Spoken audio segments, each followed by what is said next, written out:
হরে কৃষ্ণ। রাধে রাধে বন্ধুরা, তোমরা সকলে কেমন আছো? আশা করছি তোমরা সকলে খুব ভালো আছো। আমি রনিতা, রাধিকা মাধবের সংসারে তোমাদের সকলকে জানাচ্ছি স্বাগত অন্য একটা সুন্দর ভিডিও দেখার জন্য। তো ঘরবাড়ির অবস্থা দেখো না, কারণ জাস্ট কালকেই সম্পূর্ণ জিনিসপত্র যেটা হচ্ছে শিফট হয়েছে। তো আজকে হবে আমাদের বাড়িতে প্রথম রান্না হবে। এর জন্য মায়ের ইচ্ছে ছিল গোপালকে কিছু একটা রান্না করে খাওয়াবে। তো তার জন্য আজকে গোপাল বাবুর জন্য হবে পায়েস, যার জন্য মা ওভেনটা ভালো করে পরিষ্কার করে নিচ্ছে। আর আমি নিলাম গোপাল বাবুর কড়াই। দেখো এখানে অলমোস্ট পায়েসটা রেডি। বাট প্রত্যেকবার মা যখন পায়েস করে অনেকটা দুধ দিয়ে করে। তো আজকে এই হ্যাপাসেটের মধ্যে মানে এত তাড়াহুড়ো, এত অগোছালো পরিস্থিতির মধ্যে অত কিছু জোগাড় করা হয়নি। আর এই হচ্ছে আমার ছোট্ট মিষ্টি স্টুডেন্ট সোনাই। দেখো আমি এখানে একটা র্যাক্স নিয়েছিলাম, আর এখানে দেখো কিছু আর্টিফিশিয়াল প্ল্যান্টস নিয়েছিলাম। এই র্যাক্সে পুজোর সব জিনিসপত্র রয়েছে। ওপরে ইস্কনের রাধাকৃষ্ণের একটা ছবি রেখেছি। তো এই হচ্ছে দেখতে। তো কেমন লাগছে নিশ্চয়ই বলো। আর এরপর দেখো এখানে একটা আর্টিফিশিয়াল প্ল্যান্ট, মানে একটাতে 4টে প্ল্যান্ট ছিল।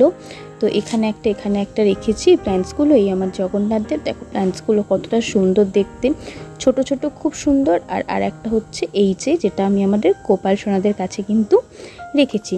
আর দেখো কতটা সুন্দর লাগছে সবাইকে। তো আজকে যেহেতু স্পেশাল ভোগ দেওয়া হবে, এই গরমেতেও ভাবছি একটু স্পেশাল শৃঙ্গার ওদের করাই। তো জামা কাপড় চেঞ্জ করাবো না, এই সুতির জামাটাই ওদের পরিয়ে রাখবো। আর সকালেই কিন্তু ঘুম থেকে ওঠার পর আমি ওদের স্নান করিয়ে দিই, কারণ খুব গরম তো, রাতে ঘুমোলে ঘেমে টেমে যায়। তো যার জন্য ওদের কিন্তু খুব গরম লেগে যায় সকাল সকাল। তাই ওদের বায়না হচ্ছে সকাল সকালেই কিন্তু ওদের স্নান করতে হবে। আর ভোগটা আমি দিয়েছিলাম অলমোস্ট 12টার সময়। তো তাই জন্য ভাবলাম ওদের একটু সুন্দর করে স্নান করি, মানে জামা কাপড় তো পরানোই আছে, সুন্দর করে আমি ওদের একটু সাজিয়ে গুছিয়ে দিই। তাই আজকে আমি ওদের সুন্দর করে সাজাচ্ছিলাম। আর নিচেও একটুখানি সাজুগুজু করেছি, যদি আমি বাড়িতে একটুও সাজুগুজু করি না, বাট আজকে ইচ্ছে হলো ওদের জন্য একটু সাজুগুজু করতে। তো দেখো এখানে আমার ছোট্ট মিষ্টি রাধিকা রানী। আর পেছনের ওয়ালপেপারটা কত সুন্দর লাগছে। রাধিকা রানীকে একটা স্টোনের হার পরিয়েছি, তারপর স্টোনের চুড়ি, পুঁথির চুড়ি সব পরিয়েছি। আর এই আমার রাধিকা রানীর সম্পূর্ণ লুক দেখো তো কীরকম লাগছে, চিনতে পারছো কি না? খুবই সুন্দর লাগছে আমাদের ছোট্ট মিষ্টি রাধিকা রানীকে। আর এই যে আমাদের মাধববাবু মাথায় বড় সড়ো একটা পাগড়ি পরে নিয়েছে। আর এত সুন্দর লাগছে দেখতে যে কি বলবো, মানে বর্ণনাই করা যায় না, এতটা সুন্দর লাগছে। যদি সত্যিকারে তোমাদের সামনাসামনি দেখাতে পারতাম তাহলে আরও ভালো লাগতো আমার। আর এই আমার ছোট্ট রাধারানী মিছরি সেজেছে, মাখানো পাগড়ি টাগড়ি পরে একদম সাজুগুজু করে নিয়েছে।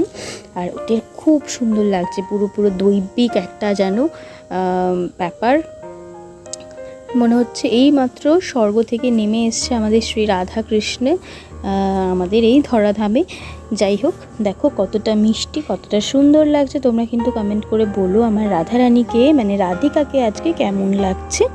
তো এরপর ওদের নিবেদন করে দেবো আজকে ওদের ভোগ। তো প্রথমেই কিন্তু ভোগটা নিবেদন করার আগে দিয়ে দিই জলে তুলসী পাতা। যদিও আজকাল না তুলসী পাতার বড্ড ক্রাইসিস, কারণ গরমে সমস্ত গাছ শুকিয়ে যাচ্ছে যতই মেনটেন করার চেষ্টা করি। আর এই যে এক বাটি পায়েস। এবার গোপাল সোনাদের জন্য না চামচ কিনতে হবে। ওদের একটা চামচ ছিল, কিন্তু আমি আর খুঁজে পাচ্ছি না কি চামচটা কোথায়। তো এই জন্য জাস্ট বাটিতে করেই দিলাম। আর এই গরমে কিন্তু আমি চন্দন বাটা দিয়ে বেটে যে চন্দনটা হয়, যেটা অরিজিনাল চন্দন, সেটারই ওদের তিলক পড়াই, যাতে ওরা শীতলতা পায়, আর ওদের শীতলতায় আমরা সবাই শীতলতা পাই, তাই না? তো এই হচ্ছে ব্যাপার। এরপর আমি ফুল টুল দিয়ে দিয়েছি, আর ওদের হাত থেকে সরিয়ে নেব বাসিটা, যাতে ওরা ভোগ গ্রহণ করতে পারে। আর আমি তো ওদের রোজই একটু করে নিজের হাতে খাইয়ে দিতে পছন্দ করি। ওরা তো ছোট্ট, মনে হয় যদি না খাইয়ে দিই ওরা হয়তো খাবেই না পেট ভরে।